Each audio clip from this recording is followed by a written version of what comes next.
Hello and welcome to another Game Nexus Dead or Alive video. Today we're going to be taking a look at Dead or Alive 5, released on PlayStation 3. This game was released on September 25th, 2012 in America, September 27th, 2012 in Japan and Australia, and September 28th, 2012 in Europe. Now, this was the first ever Dead or Alive game to be simultaneously released on multiple consoles. It got released on PlayStation 3 and Xbox 360 on the same day in every country, whereas the previous games, their releases were very far apart because they were ports. Like the Dead or Alive 2 was released on Dreamcast first and eventually got released on PS2.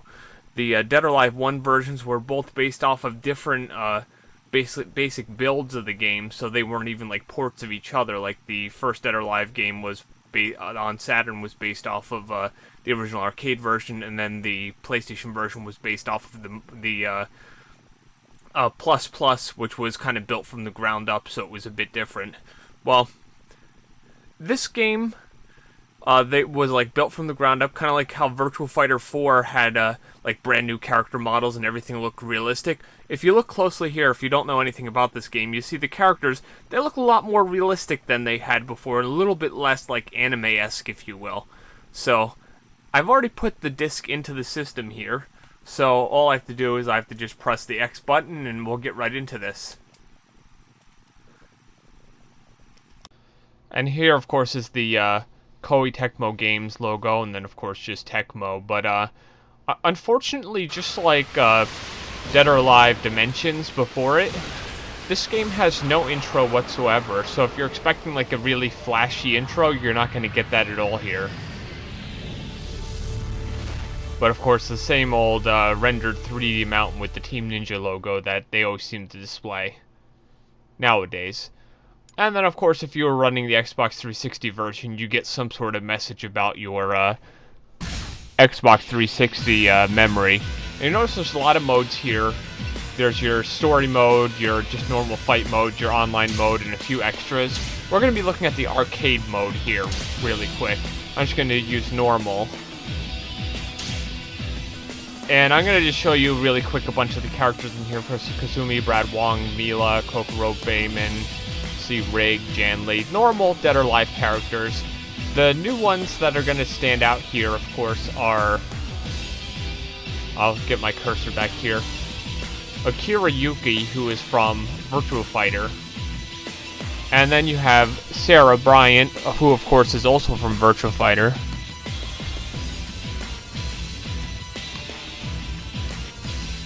And if you're wondering why and of course here's Pai-chan. If you're wondering why I had hovered so long on, and now you also have Alpha 152, the previous boss. And of course they threw in Genfu just for fun. Even though he had nothing to do with the story, he gets unlocked after his scene in the story mode.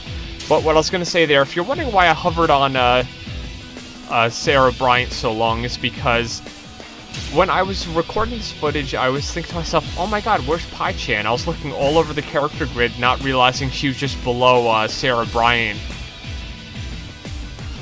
But now, this is the first main series Dead or Alive game after Itagaki's leaving, so it is a bit of a departure from the traditional Dead or Alive formula. And if you ever saw the original, like, trailer that they first released when they were showing this game off, it actually showed this stage, and, like, at the time it was considered quite revolutionary because of all the destructible elements. And the way that the stages work in Dead or Alive 5 is that when you hit like a certain thing with your opponent, it'll trigger the interactive elements, which more or less like quote-unquote make the stage come alive. So like when you hit those generators, or if you hit the beams all the way at the end there, it will trigger these events which make the crane bring the thing over, or makes the generators explode and then the various pieces fall over. And that will trigger your ability in this stage to do the cliffhanger move, which is basically a fight between the two characters to see who's gonna win this more or less tug of war in the air to see who was who's going to take more damage. Now, what had happened there, if you've never played this game before, if you're not familiar with it, is Bayman actually had like more or less blocked the cliffhanger move.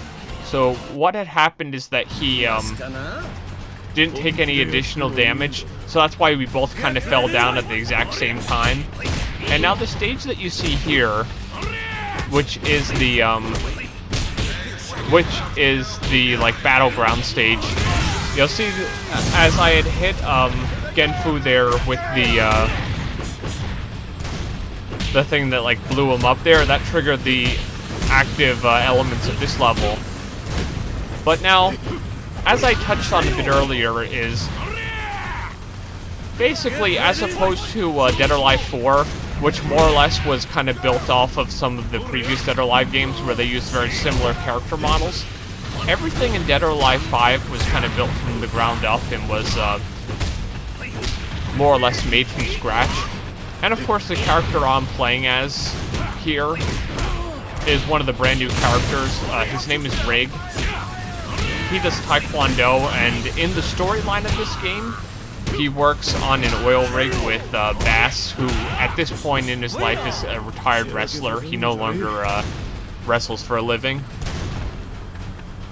And now, the three things which have been introduced in this game, which are different from previous Dead or Alive games, are what are called the Critical Burst, which is a move that you can do which totally like stuns your enemy and makes them totally like not ready for your next move. And it can be very useful when you're getting low on health. Then there's the Power Blow, which, if you remember earlier when I was fighting Bayman, I did that move which knocked him off into the cliffhanger move, where it was like, it seemed like everything slowed down, and I was able to direct where he got hit. It's basically a move that when your power meter, if you look very closely at the power meters, eventually when they get less than half, they turn red. If your character gets into that way, you'll have access to your Power Blow move, and it's more or less like a, your health is getting low, a type of desperation move, so you can actually try your best to win the match. And what you'll notice is when it does that, like, slowing down, like, Matrix type thing, certain areas of the level will kind of get, like, a highlight. Some of them getting a different color highlight to indicate that it's a special Power Blow. Like, I think some of them will light up orange to indicate it's a special Power Blow, which does more damage. Like, for instance, in that circus stage, if I'd been facing that giant clown head when I'd done the Power Blow, it would have totally lit up orange, and if I'd hit Li Fang there, it would have went into the clown's mouth and then shot out like a cannon. And of course, if you had never done that before, you get an achievement or a trophy depending on what version of the game you're playing. I forget what the name of it is, but it's something like found the secret Power Blow in the stage. And to my knowledge, I think that's one of the only ones which actually has an achievement like that. I could be wrong, because I can honestly tell you I've not played much of Vanilla Dead or Alive 5 in quite a while. But if you're familiar to previous games, you'll see that this game has like received a great facelift. Just move-wise, it's a lot faster in my opinion. Although, don't ask Itagaki, because this is the first main series game after he had left the company, because he claimed that he hadn't received his compensation from one of the previous games. Apparently he was interviewed fairly recently and asked what he thought of Dead or Alive 5, and he basically said that it was like something like dishonoring one of his daughters or something, or like he called this game a total mess and he hated it. But honestly, I find that, like, graphically, emotion-wise, this is a very good evolution of Dead or Alive 5. And of course, here's Sarah Bryant. She's from Virtua Fighter, and that's one big surprise that we all received when we saw this game for the first time, is that when asked if they would ever do a crossover with Dead or Alive in a different game, Itagaki, who of course is the director of Team Ninja right now, said that he'd be interested in doing Virtua Fighter perhaps sometime in the future. And the funny thing about that is, not too long after that interview, the early trailer of this game. It was, of course, after the initial like alpha demo trailer that showed Kasumi fighting Akira Yuki showed up, and you're like, oh wow, he was just mentioning that he would do a crossover with Virtua Fighter, and yeah, here we are. So that's one thing that this game was a big surprise about, is that we got Pai-chan, Sarah Bryant, and Akira Yuki all in Dead or Alive now. The only thing is, all of the regular Dead or Alive characters have multiple voice options, the English and Japanese, whereas Sarah Bryant will always speak in English, and both Pai and Akira will always speak in Japanese, no matter what setting you set it to. So that's one thing to keep in mind. And now the outfit that Sarah Bryant is using here is from the Collector's Edition DLC called the Player Swimwear Pack.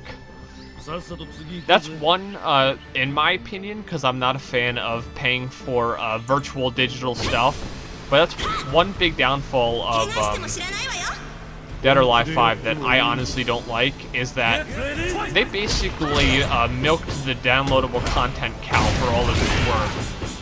Basically, you'd have like 10 or 12 costumes, and it'd be like $12 to $15.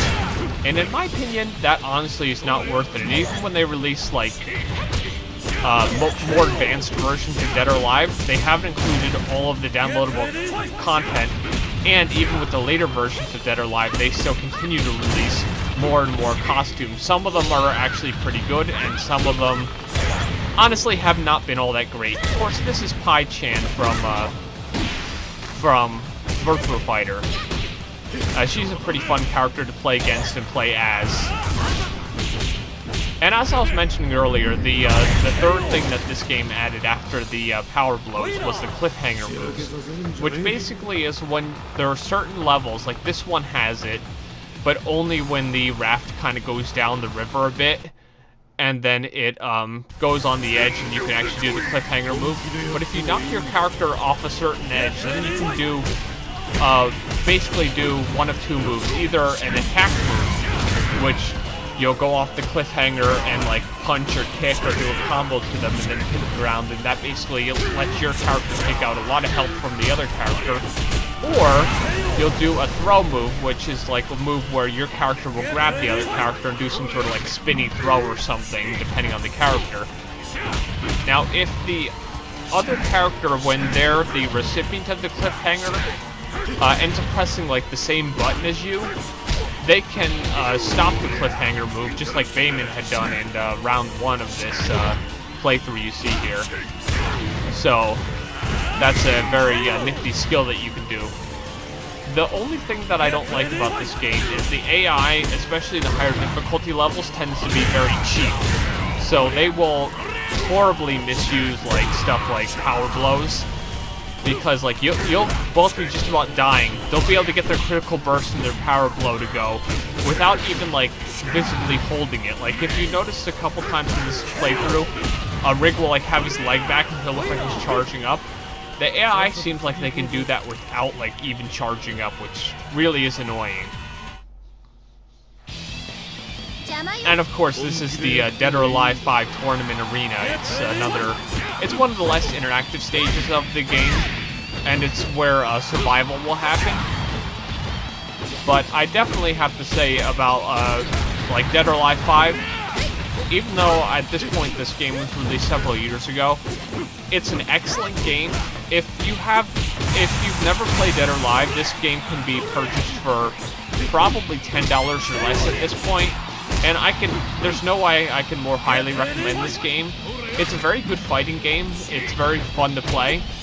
And of course, if you have a PlayStation 3 or Xbox 360 and you want to play a great fighting game, it's definitely worth your buck. And it's a definite like good step in the right direction.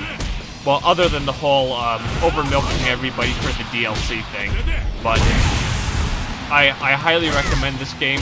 And for the 2 new characters, and then the 3 visiting Virtua Fighter characters, it even makes it a more sweet deal. And if you were wondering, Mila, who's the other character, she is the MMA fighter, whereas right here is a Taekwondo master. So they do add a bit more like variety into the game. The only character I wish they would have added to Dead or Alive 5 was Shun-Di from Virtua Fighter, because it would have been awesome to have Shun-Di and Brad Wong as a tag team. Because Akira Yuki does the same fighting style as Kokoro, so they're a pretty good tag team, but it would have been cool to have Shun and Brad Wong. But yeah, definitely get Dead or Alive 5. It's an excellent game, and I can highly recommend it. This has been another Game Nexus Dead or Alive video, and I shall see you later. Bye.